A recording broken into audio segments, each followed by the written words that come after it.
Hey, what's up, guys? How you guys doing? I know it's been a while you guys saw me, and you guys might be wondering why I didn't do any video celebrating the cup.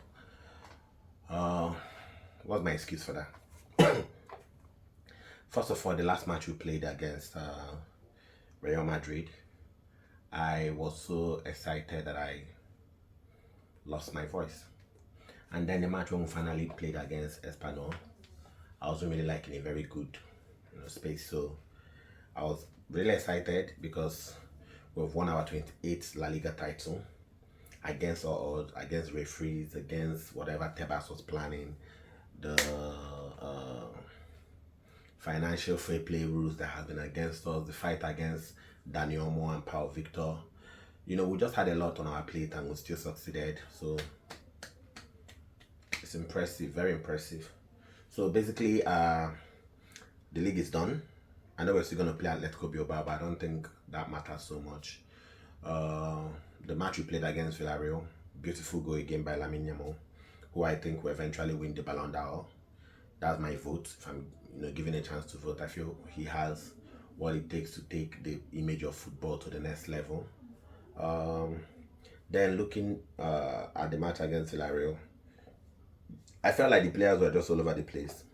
They had a lot of fun. They had a lot of partying, which is what Hansi Flick himself even said. And they didn't take the game very seriously. But even at that, Fermin Lopez and Lamine Yamal, they still came on the scoreboard. Beautiful goals, amazing goals from the two. Lamine Yamal has kind of mastered the curve, the drive and the curve, and it seems like the defenders knows what he's going to do. But you keep thinking maybe he would do it and he might not do it and other, and he still does it. I feel it's fantastic. And the funny thing is that he could still do it, away from the 18 box, not so close to the 18 box. I've seen him play that when he was like in the academy. So yeah, I just wanted to look at most of the rumors we've been hearing and what's been happening with my dear club. I was really excited when Flick said after the last match that I know the players I want to sign and I'm going to relay that message to Deco. We have a lot to talk about. It gave me hope because most times with Barca, you really don't know what is coming, and most times they will always give you this vibe of it's not going to happen. We've seen Madrid sign defenders, still talking about midfielder that they want to sign, the left back they want to sign. Other teams have started making moves, but Barcelona is still dragging his feet, trying to know whether they're going to be on the one-to-one rule first of all. And I feel like that doesn't even make any sense. I feel like we should start talking to players. Maybe that we're already doing that. Maybe. I'm not going to say anything against that. Maybe we're already doing that. But looking at what Deco said, Flick said, and then Deco himself also came out to say, okay, we're not going to sell much players because we want to keep what we have. So meaning those players that have not been playing might get to leave the club. So I'm talking about the likes of Ansu Fati, Pablo Torre, Pau Victor. They might have to make way. Hector Fort. People that you didn't see Flick use so much this season might have to leave. And it simply makes sense. I love Ansu Fati, but I'm not going to be against that, school of thoughts. Then on social media, Twitter most especially, you see a lot of Barca fans have their different opinion on who Barcelona should sign. I'm glad I'm getting to see rumors about Barcelona thinking about getting a new goalkeeper. Whether it will happen is still yet to be seen. If Szczesny decides to take the 1-year contract that's been offered to him, I don't think we're going to sign any other goalkeeper because it's not really a key point in our team. But what I won't want to see is Ter Stegen starting next season. I feel like he panics. I feel like he has this vibe that is given to the defense line, and they're not, showing strength. They're not sure of themselves. With Szczesny, even though he has his own errors, and it's not like he's exceptional, he has this courage, this movado of, okay, I'm going to come out and take the ball from you. I'm going to do this, I'm going to do that. And he was amazing. He literally handed us this league, the Copa and the Super Cup. So we have to give that to Szczesny. But looking realistically on the wings that has been mentioned online, everything is still speculation. We talked about the left wing because I feel like most of the ball that goes to Lamine Yamal makes it in such a way that defenders don't care so much about where Rafinha is, which is the reason why he has so much goals. They don't really care about him, and then he's scoring, right? Nobody's marking him down, no man to man, no fear, no putting 3 man on him, and then he's scoring you. That is also perfect ball. Then there are other options. I'm seeing today that Nico Williams is not a strong option. I really don't know what went down between Barcelona and Nico Williams, but for my own case, I feel like he's not a go-getter. If Barcelona is at your door, I think you should just take that call because you don't know whether he's going to come back again. You don't know whether that bus is going to go that round and come back to you again. But fair is fair. This is part for his career, so I'm not going to hold anything against him.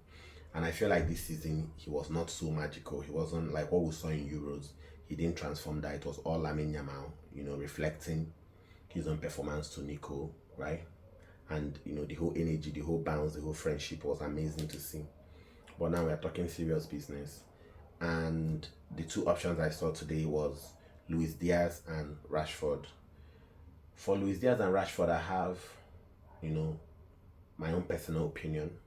But when you look at the two players, both of them have played in the Premier League. Luis Diaz is a player that is not even a constant for Liverpool. So he's more of a sub. Sometimes he starts and then he leaves and someone else comes in. In Colombia, he's amazing. He's terrifying. He fights with all his heart. Would he fit into a Barcelona team? Would he be that threat we are looking for in the left wing? Definitely. Because he's going to dribble you. He's going to return and defend. He's going to fight for the ball. And he also knows how to dribble to the goal and score. Then looking at Rashford, he's a player that was like a key man for Manchester United. Manchester United is a team that is weird. I feel like most players there are amazing. They are superb. They could be excellent in other things, like what we've seen with Anthony. But in Manchester United, there is something there. They have to sort themselves out. But Rashford went to Aston Villa and he showed that he was a terrific player. His first 2 matches, he got goals and assists. And it was amazing, right? I feel like Rashford plays free kick amazingly. I feel like Rashford dribbles. I feel like Rashford has pace, right? Mad pace. And I feel like Rashford is a threat with the head. I feel like Rashford can score. Rashford was a key man for England, right? Before Manchester United messed him up. And I feel like he's a player that Barcelona should get. That team has South American, he has Spanish, but I think we should get an England player in our team. And Rashford is that guy. He has everything that he needs to be a Barcelona player. And he's in love with us. I heard his fee is like 40 million. Luis Diaz is like 70 million, 80 million from what I'm seeing online. And Rashford is going to be reducing his wages. He said there's a report saying that he's going to be reducing his wages if we give him the chance to come onto the team. So why won't we do that? Why would we let such opportunity go? He could play at the attack, he could play at the wing. So meaning him coming is a threat for a Rafinha because he could also play as a 9. I don't think Lewandowski should be in our team anymore. In the reports I'm hearing, there's no news for us getting a striker, meaning we are going to let the likes of Guy Correts go to a defense team, Sesko, pick a defense team. Like, what's the problem? When they are watching this Lewandowski, the version of him play, can they see that he's done? Right? I'm glad he didn't win the Pichichi, so that would also help the judgment of the board to say Lewandowski is done. He can be our key striker for next season. Ferran Torres is amazing. Like when he comes in, you could see him play with Lamine and play with Rafinha. But he's not a beast. He's not that player that is so hungry for goals that he's going to get you like 40, 50 goals in a season. No, it's not possible. So I feel like Barcelona should think of getting a striker even more than getting a goalkeeper. Then we talked about the right back and left back. Honestly, in those two positions, anybody that is good, that could defend, contribute to the attack. You don't have to be exceptional, but defend and have pace, right? Can come. I don't have any particular person I'm saying, okay, this is who I want. I'm seeing where they are talking about a Barcelona B, a player that is going to come up. I can't recall his name right now, but that is also an option that I won't mind, right? I really don't mind that. But the place we shouldn't mess up with is our number 9. If Lamine Yamal is playing the way he's playing, Rafinha is playing the way he's playing, if you get a Rashford, Ferran Torres is still playing, he still comes in. Rashford can play that 9. You can still play the Lewandowski if you don't let him go, but not for him to be starting for us. He does our play, and I don't want us to allow the season to go halfway and I say, oh, Lewandowski is killing us. Like everybody is saying it.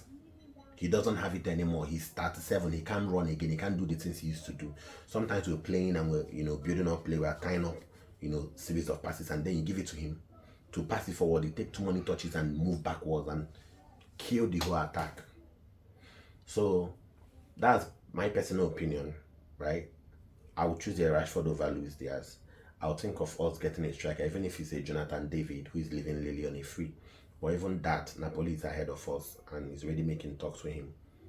We should be on it. I don't know what we're waiting for to have the meeting on what players we should go for. Do they think that these players are sitting down and they're waiting for us, right? It's not like there's too many options. Many other options that you might think of going for, you might have to pay heavily for, right? Rashford already crossed the whole button of he wants to come, he wants to play, he has it, he has the talent, he's at his prime age. I can't imagine Rashford coming into that team, with the whole fight with Mbappe, Vinicius, and having Rashford, Balde, it's sweet.